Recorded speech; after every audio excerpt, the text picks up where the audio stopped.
Okay, so here I've whipped in some nice European butter with goat cheese, thyme, shallots, and garlic. This will be spread on the dough.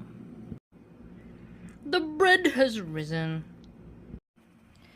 Okay, so the mixture is on there. Looking pretty good. You need these at room temperature, obviously, so you can whip them up. I did put some sea salt, obviously, in the dough and on the spread. Let's put this bad boy in the oven.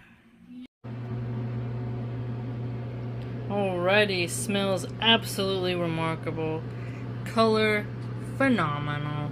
Mashaallah, tabarakallah. Let's cut into it and see how it is.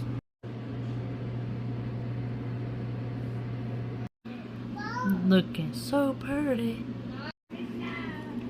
I also put some lemon in with the goat cheese and butter when I whipped it.